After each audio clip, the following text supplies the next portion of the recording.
Hello guys, welcome to my YouTube channel. आज का हमारा टॉपिक है respiratory system in human. Respiratory system क्या होता है? अब इसमें वर्ड आ रहा है रिस्पायरेटरी सिस्टम। क्या होता है कि जो सिस्टम होता है ना, वो एक चीज़ दूसरे से कनेक्ट होती है सिस्टम में। तो respiratory system is a network of organs and the tissues that help in breathing. Respiratory system में जो एक ऑर्गन होता है दूसरे ऑर्गन से कनेक्ट होता है, दूसरा तीसरे से कनेक्ट होता है, तीसरा चौथे से कनेक्ट होगा, और ये इनमें टिश्यूज़ भी एक दूसरे की हेल्प करते हैं। और इन सब का काम क्या होता है? ब्रीथिंग। अब ब्रीथिंग क्या होता है? Breathing is the process of inhalation of oxygen and exhalation of carbon dioxide.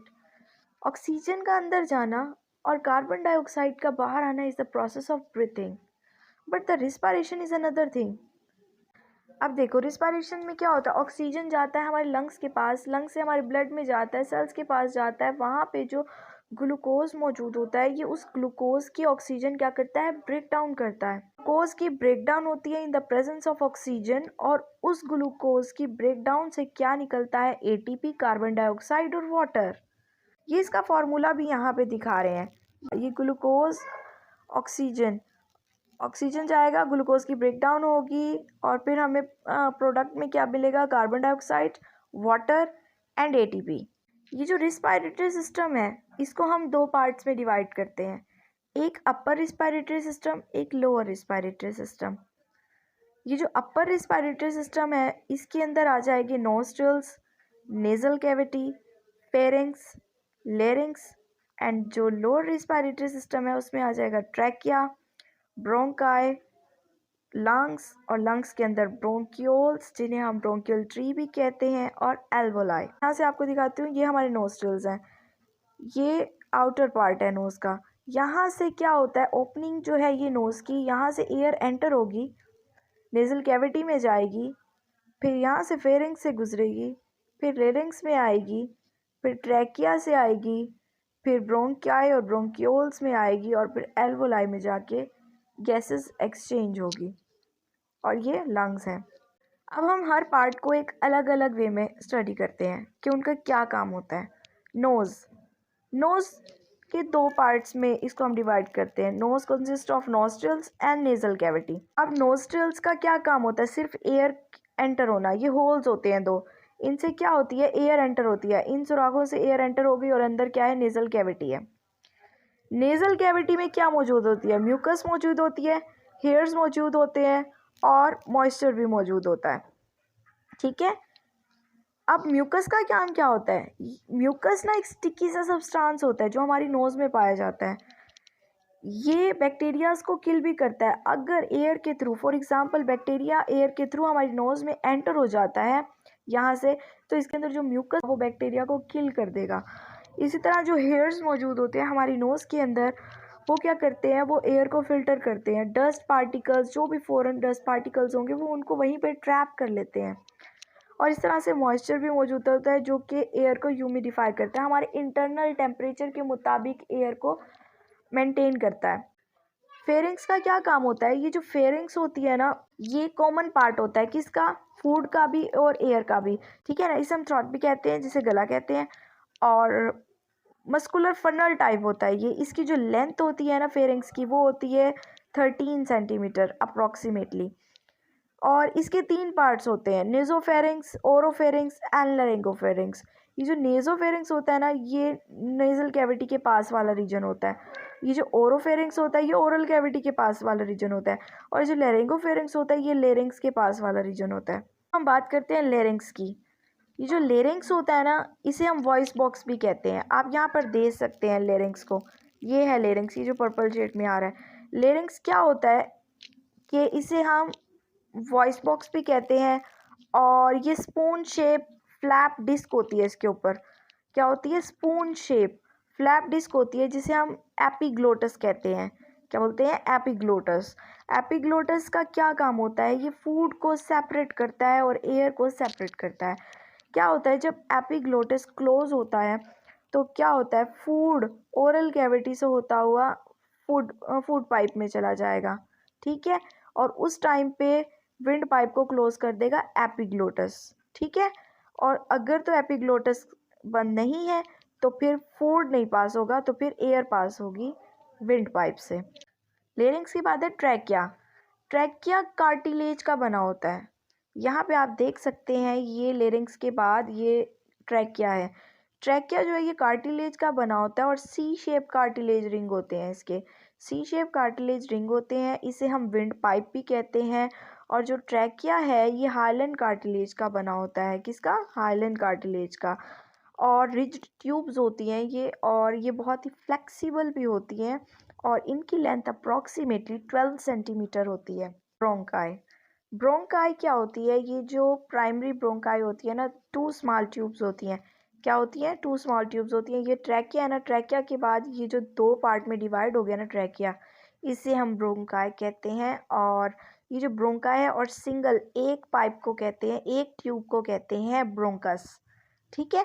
अब ये एक लेफ्ट लंग में चला जाएगा, एक राइट लंग्स में चला जाएगा। फिर उसके बाद जब लंग्स के अंदर ये एंटर होंगे तो ये छोटी छोटी और ज़्यादा ब्रांचेस में डिवाइड हो जाएंगे, जिन्हें हम ब्रोंकियल ट्री भी कहते हैं और हम ब्रोंकियोल्स भी कहते हैं। ये देखिए ब्रोंक्यूल्स। अब आपको यहाँ ब्रोंकियल ट्री दिख रहा होगा एक ट्री की शेप में। ये जो छोटी छोटी हैं इन्हें हम ब्रोंकियल ट्री कहते हैं। जैसे जैसे ब्रोंकाई की आगे ब्रांचेस बनती जाएंगी, ब्रोंकस की आगे ब्रांचेस बनती जाती हैं, तो कार्टिलेज लूज हो जाती है और नैरो हो जाती है। इनके लास्ट में मौजूद होता है एल्वोलाई। इनको सिंगुलर एक जो सर्कुलर बैग लाइक स्ट्रक्चर होगा उसको हम एल्वोलस कहते हैं।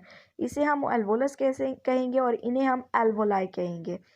ये जो ब्रोंक्यूल्स होते हैं ना, bronchioles open into a bag shape alveoli और सिंगल स्फेरिकल स्ट्रक्चर। ये सिंगल स्फेरिकल स्ट्रक्चर होता है, सिंगल को हम एल्वोलस कहेंगे। Actual site of gases exchange. ये जो एल्वोलस होता है ना, ये एक्चुअल साइट होता है गैसेस एक्सचेंज की। मेनली जो गैसेस एक्सचेंज होती है वो एल्वोलस में होती है। बेसिक यूनिट ऑफ रिस्पायरेशन होता है ये।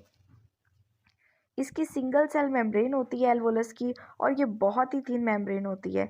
इसमें बहुत आसान होता है गैसेस को एक्सचेंज करना by the help of diffusion. Diffusion क्या होता है? अब मैं आपको डिफ्यूजन सिखाती हूँ क्या होता है।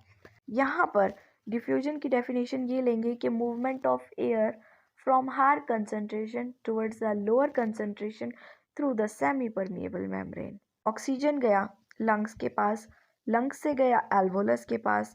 अब एल्वोलस में, यहाँ पे एल्वोलस में तो ऑक्सीजन बहुत ज़्यादा है, लेकिन ये जो बॉडी से ब्लड आ रहा है इसके अंदर ऑक्सीजन बहुत कम है, लेकिन इसमें कार्बन डाइऑक्साइड ज़्यादा है। तो क्या होगा? ब्लड में जो कार्बन डाइऑक्साइड ज़्यादा है ये सेमी परमिएबल मेम्ब्रेन के थ्रू एल्वोलस में जाएगा, और एल्वोलस में ऑक्सीजन ज़्यादा है तो वो सेमी परमिएबल मेम्ब्रेन के थ्रू ब्लड में आएगा। और ये जो आपको दिख रही है ये कैपिलरी है, ये बॉडी से आ रही है और बॉडी की तरफ ऑक्सीजन लेकर जा रही है।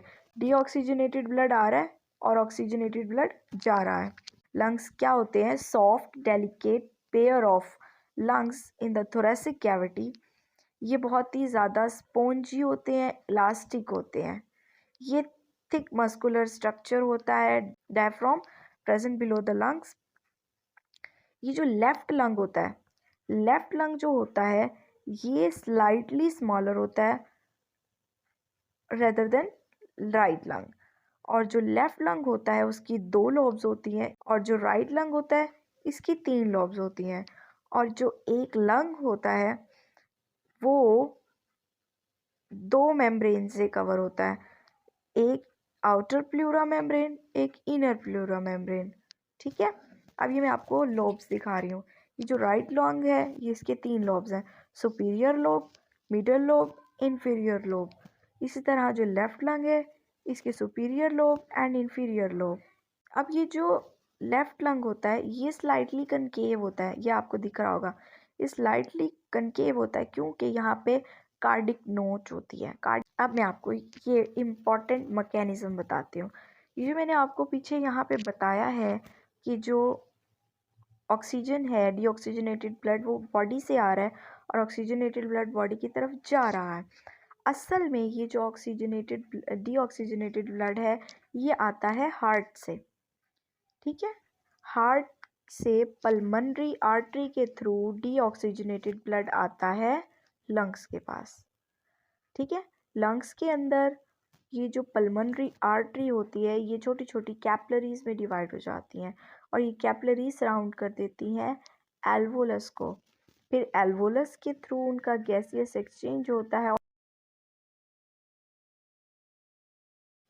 फिर गैसेस एक्सचेंज के बाद पल्मोनरी और हार्ट उसे कहाँ भेजता है? पूरी बॉडी के पास। आप ये देख सकते हैं करीब से, ये देखें, ये डीऑक्सीजनेटेड ब्लड जा रहा है पल्मोनरी आर्टरी के थ्रू, कहाँ पे जा रहा है? लंग्स के पास। ये बॉडी से आया डीऑक्सीजनेटेड ब्लड इस वाल्व के थ्रू इधर जाएगा, यहाँ से डीऑक्सीजनेटेड ब्लड इधर से पल्मोनरी आर्टरी के थ्रू लंग्स में चला गया। ठीक है, लंग्स से वो फिल्टर होकर आएगा ऑक्सीजनेटेड ब्लड और फिर वो इस तरह से हार्ट में एंटर होगा और फिर ये पूरी बॉडी में चला जाएगा। आई होप आप सबको समझ आ गई होगी। Thanks for watching. Please like, share and subscribe my channel. Thank you.